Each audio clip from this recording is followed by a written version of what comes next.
시편 23편 저희가 보아야 될 말씀은 많은 사람들이 참 암송도 많이 하고 가장 많이 읽기도 하고 좋아하는 말씀 중에 하나일 것입니다. 유대인들은 하루를 생활하면서 일어날 때, 밥 먹을 때, 그리고 잠자기 전에도 늘 말씀을 읊조린다고 합니다. 읊조린다라는 것은 묵상한다라는 것이고 또 늘 말씀을 암송하는 겁니다. 그만큼 많은 사람들에게는 힘과 용기를 주고 안위를 주는 말씀이기 때문일 것입니다. 우리가 시편 말씀을 방금 읽었습니다. 이 시편의 분위기를 우리가 한번 보면 목가적인 분위기가 흐르고 있는 것을 느낄 수가 있습니다. 목가적이다라는 것은 시골에 사는 목동들이 부르는 노래, 그런 분위기를 말하는 것입니다. 농촌처럼 소박한 곳, 평화로운 곳에서 그러한 서정적인 분위기를 뜻하는 겁니다. 양들이 목자와 푸른 풀밭에서 풀을 뜯으면서 맑은 시냇가에서 물을 마시면서 쉬고 있는 그런 양들의 모습이 묘사가 됩니다. 그런데 이 시편의 배경에 대해서 어떤 학자들은 다윗이 압살롬에게 쫓겨갈 때 지은 시로 추정을 하고 있습니다. 그만큼 시편을 노래하는 이 다윗의 상황이 여유롭거나 한가하거나 평화로운 상황이 아니었다라는 겁니다. 도리어 압살롬의 추격을 피해서 단지 600명 정도의 사람들과 밤새 피신하면서 도망을 치다가 지쳐서 숲속에 있는 풀과 도랑을 만나서 그곳에서 겨우 한숨을 돌리게 될 때, 그 상황에서 이 시편이 탄생을 했다라는 겁니다. 어두운 밤이 짙어질수록 하늘의 별은 그 빛을 더하는 법입니다. 인생의 모든 희노애락을 겪고 또한 그 생애에서 말년에 자신의 아들에게 추격을 당하게 되는 비참한 신세가 되어버린 다윗입니다. 그러나 여호와 하나님에 대한 그의 믿음은 꺼지지 않고 더 견고하고 성숙해져 있었기 때문에 이러한 믿음의 고백을 할 수가 있었던 것입니다.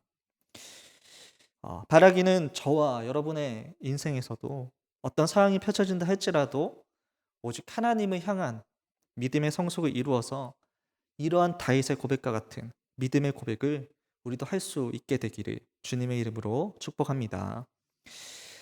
이러한 배경을 염두에 두고서 이 시편을 다시 들여다보면 참으로 하나님을 향한 여호와 하나님을 향한 다윗의 절절한 그 믿음을 볼 수가 있습니다.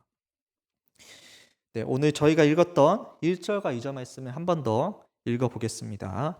시작. 여호와는 나의 목자시니 내게 부족함이 없으리로다. 그가 나를 푸른 풀밭에 누이시며 쉴만한 물가로 인도하시는도다. 아멘. 네, 1절에서 다윗은 자기가 양이라고 하고 하나님은 자기를 돌봐주시는 목자라고 고백합니다.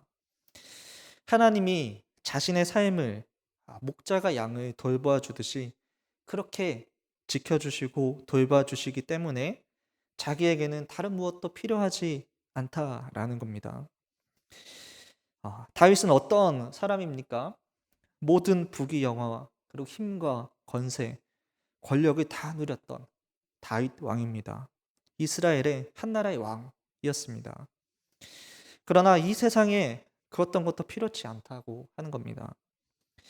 오직 하나님 한 분이면 족하고 하나님만이 전부가 되신다라는 고백인 겁니다. 하나님이 나의 목자가 되시기 때문에 더 이상 다른 무엇이 필요하겠느냐라는 다윗의 고백입니다.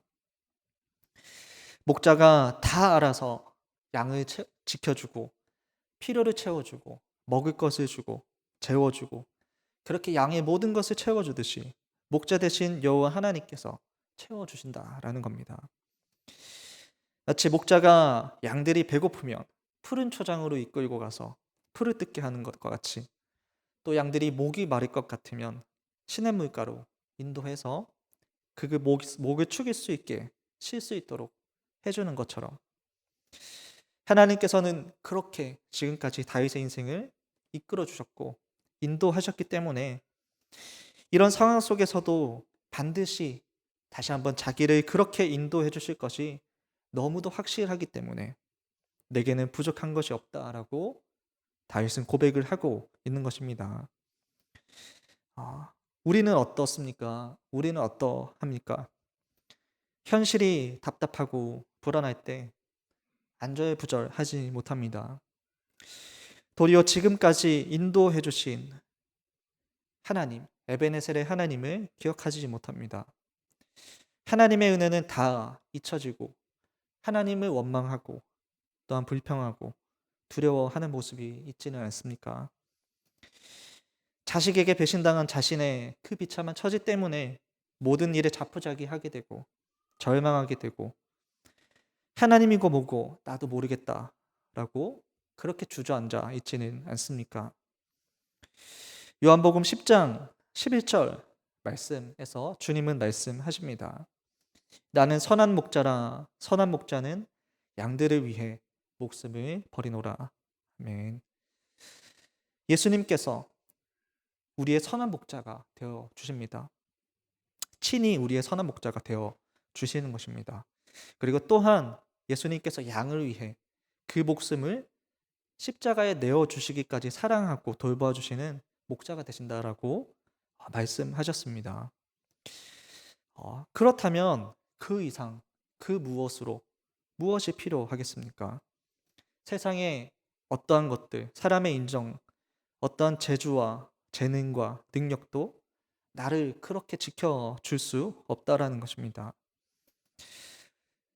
오직 나를 위해서 자신을 내어주기까지 사랑하신 선한 목자가 나와 함께 있기 때문에 바로 그 예수님 한 분이면 모든 것이 족하다라는 그 고백이 나의 고백이 되어야 할 것입니다.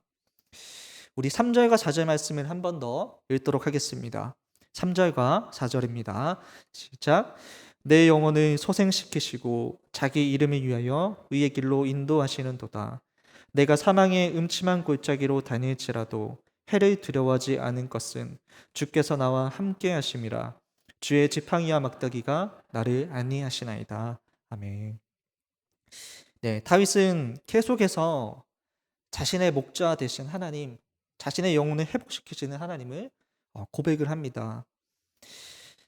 다윗은 자식에게 배신당했던 그 부모의 가슴에 꽂힌 비수가 있었을 겁니다. 다윗의 심정이 그런 심정이었을 겁니다. 그런데 세상의 어떤 위로와 도움으로도 치유될 수 없는 그 상처가 하나님의 손에 놓여질 때 치유를 경험하게 된다라는 겁니다. 이사야 53장 5절 말씀입니다. 그가 찔림은 우리의 허물을 인함이요 그가 상함은 우리의 죄악을 인함이라. 그가 징계를 받음으로 우리가 평화를 누리고 그가 채찍에 맞음으로 우리가 나음을 입었도다. 아멘. 십자가에서 찢기신 피 묻은 예수님의 그 손만이 우리의 상처를 싸매고 고치시고 회복시키실 수 있다라는 겁니다. 오늘 우리의 상처가 있습니다. 우리의 상처에 예수님의 그 피 묻은 손이 만져지게 되기를 바랍니다. 예수님께서 만지실 때 상처와 고통이 치유되고 회복되는 그 은혜가 임하게 될 것입니다. 계속해서 또 자기 이름을 위하여 의의 길로 인도하시는 도다 라고 말하고 있습니다. 자기 이름을 위하여 의의 길로 인도하신다라고 말합니다. 하나님께서는 지치고 상한 상처받은 영혼을 회복하실 뿐만 아니라 잘못된 길, 어긋된 길로 가는 우리를 바른 길로 인도하시고 생명의 길로 인도하시고 의의 길로 인도하시는 분이시다라는 겁니다. 다윗이 우리아의 아내와 동침을 했습니다. 그래서 그의 남편이었던 우리아를 죽이는 그런 죄를 범했습니다. 그런데 가까이 다윗의 주변에 있던 사람들이 그것을 알았을 겁니다. 그것을 알았지만 모른 척 했을 겁니다. 왜냐하면 왕이 했던 한 일이기 때문에 감히 그것에 대해서 이야기할 수는 없는 것입니다. 그런데 다윗은 마치 아무도 모르는 것처럼 심지어 자기 자신까지 속이면서 살아갑니다. 그러나 하나님께서는 그 어둠의 나락으로 향해 가는 다윗을 그 멸망의 길로 빠지지 않도록 버려두지 않으셨다라는 겁니다. 나단 선지자를 보내셔서 다윗을 질책하셨고, 그리고 자기의 죄를 직시하게 하셨습니다. 의의 길로 돌아오는 첫 걸음은 자기 자신을 직시하는 것, 자기의 죄를 보는 것입니다. 하나님께서는 이처럼 다윗을 다시 하나님 앞에 회개시켜서 서게 하시고 의의 길, 생명의 길을 갈 수 있도록 인도해 주셨습니다. 다윗이 지금 그렇게 인도하셨던 하나님을 기억하고 있는 것입니다. 혹여나 어긋날 길, 죄의 길, 세상 유혹의 길을 걷고 있다면 하나님께로 돌이켜야 합니다. 하나님의 의의 길, 생명의 길로 돌아가야 합니다. 하나님께서 그렇게 인도해 주실 것입니다. 여호와 하나님께서 그런 하나님이심을 너무나 잘 알고 경험했던 다윗이기 때문에 다윗은 지금 내가 처한 처참한 상황도 두렵지 않다라고 고백을 하는 겁니다. 다윗의 이 고백은 지금 자신의 상황이 아무렇지 않다라는 말이 아닙니다. 분명 다윗은 사망의 음침한 골짜기를 지난다 했습니다. 죽음의 그림자가 드리운 골짜기라고 했습니다. 이것은 그만큼 죽을 것처럼 앞이 보이지도 않고 절망과 저주가 아른거리는 상태입니다. 그러나 눈에는 아무 증거도 보이지 않고 귀에는 아무 소리도 들리지도 않아도 손에 잡히는 것 없다 할지라도 믿음만을 가지고 걸어가겠다라는 고백입니다. 여호와 하나님께서 이전에도 그러셨던 것처럼 지금도 자기와 늘 함께 하심을 알고 있기 때문입니다. 그러니 상황은 점점 더 나빠지고 어둠이 깊어진다라고 하지만 자기와 함께 하시는 하나님을 바라볼 때 어찌할 수 없다는 겁니다. 도리어 그 하나님 선한 목자의 지팡이와 막대기가 자신의 사나운 짐승으로부터 자신을 지켜줄 것을 알기 때문에 오히려 나는 안심하고 안위함을 받는다라는 것입니다.